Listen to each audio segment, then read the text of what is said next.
What's up, everybody? Welcome back to the Jack Stands podcast. I am your host, Chase Monson, and this week it's all about the new Nissan 400Z.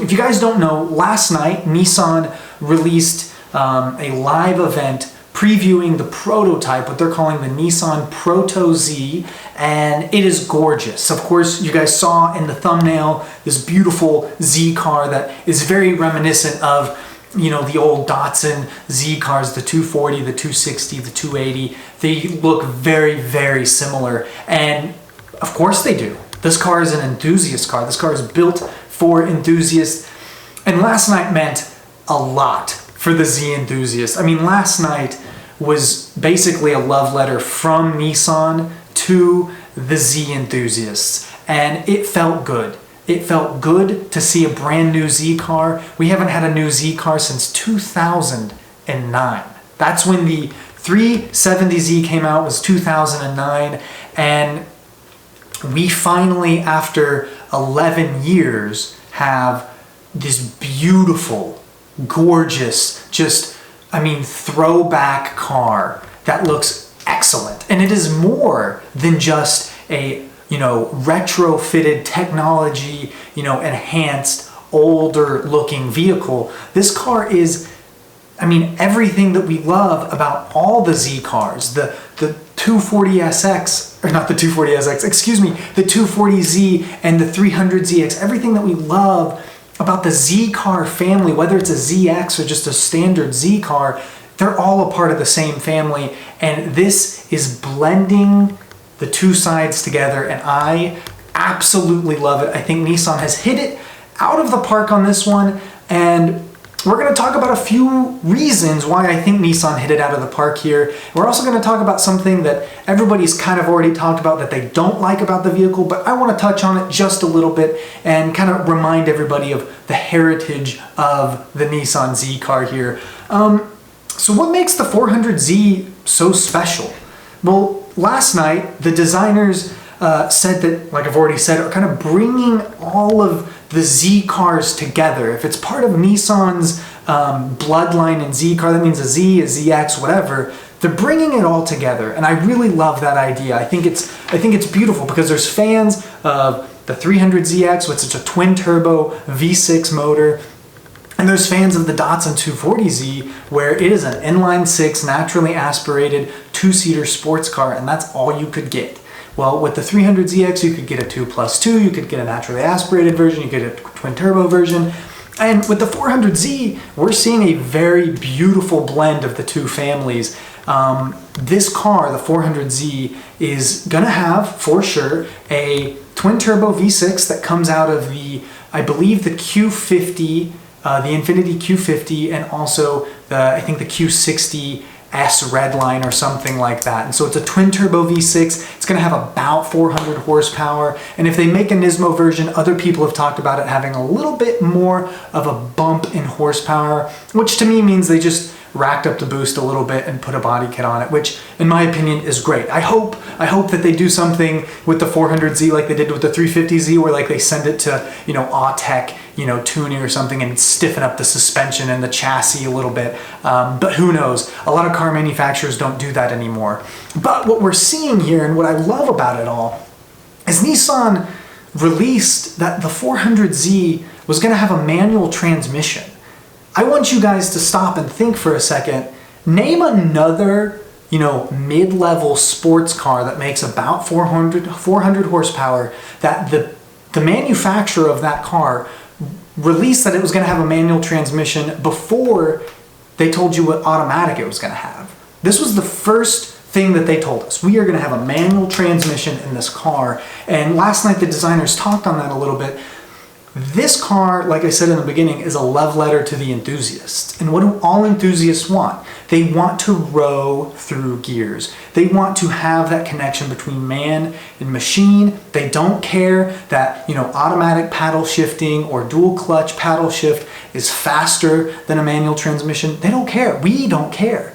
We want to have that connection, man and machine, and they want to be able to perfectly hit a downshift or to rev match or whatever it is. And we can do that with the 400Z. And what's beautiful is that Nissan released the fact that it's going to have a manual transmission before the automatic. Nobody knows what automatic transmission is going to be in this car. In fact, they even said that it's still in production. They're still working on it, which means to me that it's not going to have the automatic transmission that the 370Z has in it. They're not just swapping over parts. They're going to make a new automatic transmission, or maybe they're going to take it out of the Q50 or whatever it is. But I'm not sure. But what I love is that there's no car manufacturer, big car manufacturer like Nissan, that has released that their new mid-level sports car is going to have a manual transmission before the automatic. I mean, Ford doesn't do that, Dodge doesn't do that, Chevy doesn't do that, Toyota doesn't do that, BMW doesn't do that,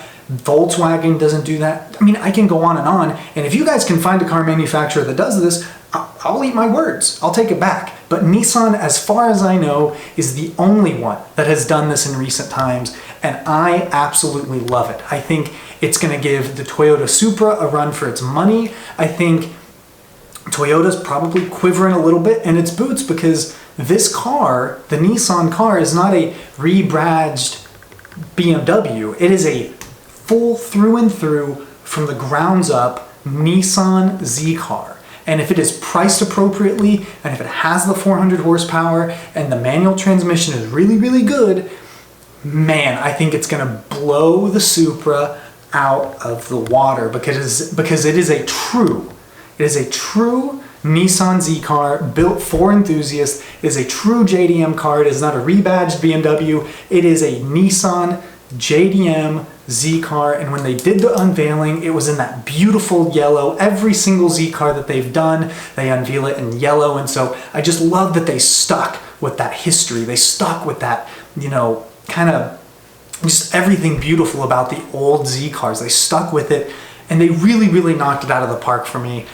And I really think this car is gonna give a lot of other car manufacturers kind of some data. I think this car could save the manual transmission. All big car manufacturers these days are all based on data. And Nissan's kind of going out on a limb here and building a sports car that has a manual transmission, and it had a manual transmission first. I want to keep pushing that forward because it had a manual transmission first. This car, the Z car, is not meant for just somebody who likes a cool sports car. And sure, it can be, but it's meant for the enthusiast, and they made that point. They pushed that point home.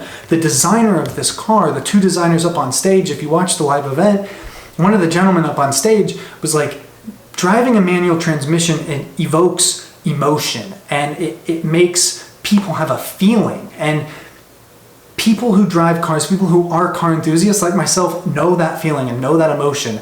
And being able to drive a manual transmission, whether it's an old manual, a new manual, whatever it is, really, really makes them feel good. And Nissan is doing that. And like I said, if the data is good on the manual transmission, if they sell a lot of manual transmission cars, I think this is going to show other car manufacturers that, hey, the manual transmission's not dead, and we need to produce more cars with manual transmissions because they're good and they sell well, and the people want them, the enthusiasts want them, and there's enough enthusiasts out there to make it worthwhile, to make enough money on it, because it's all about money. And so a car manufacturer is not going to build a manual transmission car just because it makes other people happy. And that's kind of sad. I think, Nissan, like I said, they built the manual transmission first. They made it a priority for this 400Z. And so they're building this car for enthusiasts. And that's the way I feel. And I love it. I love everything about it. I watched it, last night, and it just really, really made me feel incredible. And so I think for this to be a huge success for Nissan, a few things have to happen. The manual transmission has to be good. The automatic transmission also has to be good. Also, it has to be priced well. So Nissan, if you're listening, I realize I'm a small YouTuber, so just give me a second, but listen. Please do not price this in the Corvette, like in the new C8 Corvette era. Don't do it. Don't even try to compete, because if people want to buy a supercar looking vehicle, they're going to buy the Corvette. It's just going to happen. It's mid-engine, it looks great, all that good stuff. But Nissan has been always built on, and the 240Z, when it came out, it was affordable, and it could compete with the European sports cars of the day. And every American could afford to have one in their driveway. And so if you can allow every American to have one in their driveway, then I think that this 400Z is going to blow every mid-range 400 horsepower, car out of the water. And I think it's going to be incredible. I'm really excited about it. The one thing that everybody's kind of talking about here is is how the front end is kind of ruined by the front grille.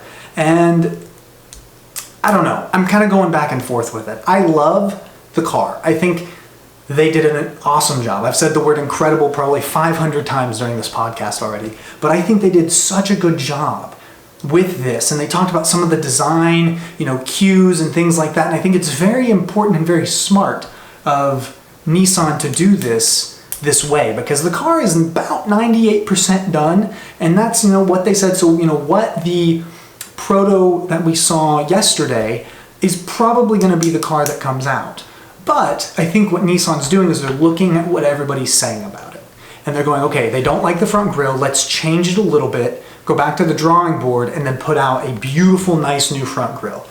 And so I think that's what they're probably going to do, is they're probably going to put out a nice new front grille or something like that to make people happy. Because I think every video and every blog that I've kind of read is everybody's kind of hating on that front grille a little bit. The car is sleek and beautiful, and then you get to the front and it's just this big black sensor box almost. And it's really kind of funny, and it kind of throws off the angles a little bit for me. I think if they rounded it off, maybe it'd be perfect. But again, I'm not a car designer, so I don't know what's right for the car, but I would buy one the way it is. If I had the money for it, I would buy one the way it is right now. And so I think Nissan has hit it out of the park once again. I mean, it's been quite a few years since we had a new Z car, and we're finally back in the saddle. Some of the biggest things that I noticed is the interior looks phenomenal. I'll put some pictures on the screen if you're watching this on YouTube. I think they've modernized it with the digital dash, and you've got the nice infotainment center in the middle, which in my opinion probably is going to have Apple CarPlay, Android Auto, things like that. And so I really, really love it. I love that there's the 3 gauge pods also up top in the center on the dash. That's very, very, Nissan Z car. It goes back all the way to the 350Z, and I think it's perfect. It's got the boost gauge, the oil pressure, and I think a clock or something like that. And I think it's perfect. I think Nissan really is doing a good job about taking the most beautiful features from every single Z car and ZX car and bringing it together. The 300ZX taillights, those are, digitized in the rear, and you can see the nice, rectangular, taillights. I think it's a beautiful car, and I think Nissan, once again, has hit it out of the park, but they've got to do a few things to make this an absolute slam dunk home run. And it's make sure it's priced well, make sure the manual transmission's good, make sure the automatic transmission's good, and also make sure you're going up against the right people. Don't go up against Corvette, that's not your range. You can if you want, but stay within your range and price it up accordingly. Make it so that every American can have one in their garage. Guys, that's going to do it for me. A little bit of a shorter podcast today, but thank you guys so much for listening or watching wherever you listen, and I appreciate you all. Like always, peace out, have an awesome day, and I'll see you next week. Peace!